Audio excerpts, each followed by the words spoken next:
How well has Tinubu performed in the last 3 years as president?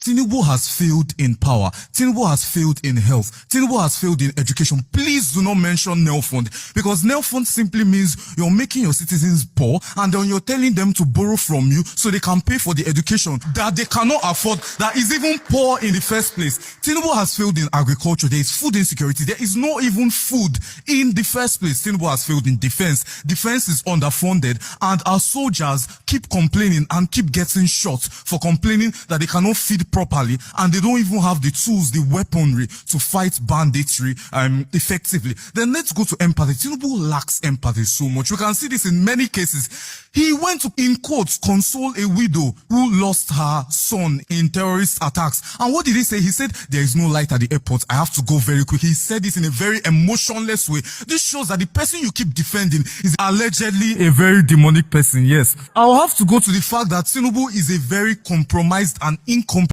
person. I love the fact that you follow your principal to his words. So now please hold him to his words. He said that if I do not provide you with constant electricity in the next elections, do not vote me. Vote me out. I guess he's not the leader that ever promised you. No, I came here to debate. I guess he's not the leader that ever said that. I came here to debate Humans are meant to make mistakes. I came here to debate Tinubu. Tinubu has failed on his promise. He has gone back on his promise. He lacks empathy. He has failed to provide power. Tinubu is an incompetent, grossly incompetent leader. Tinubu clearly stated that the bulk of security starts and ends on the desk of the president. The situation is getting worse. Ow. Right now, as at recent times, these guys are live on TikTok flaunting the money they make from all of this. Out of 243 million plus people living in Nigeria, 143 million are living in poverty. So how can you justify an administration that has increased the poverty rate in a country? When there's a revolution, it's just like a surgery phase, whereby there's an healing phase. And healing phase is even more painful than the main injury itself. It's going to work out. So you are saying that we're in a transition state. Tinubu is fixing the economy. Yeah. Can you tell me like key things that he's doing and how long this transition state will take? For the very first time in the country, we're having good roads. Good roads. Lagos is the capital economy of Nigeria. 1999 down to 2007, when he was a governor. Lagos internal generated revenue was over 500 million.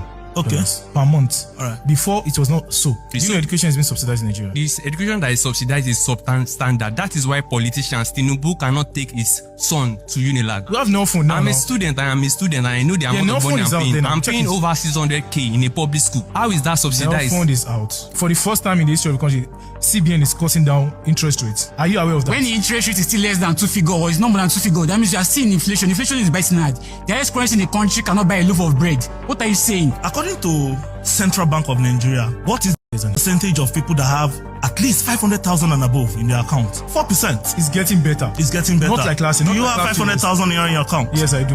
You have 500,000? No.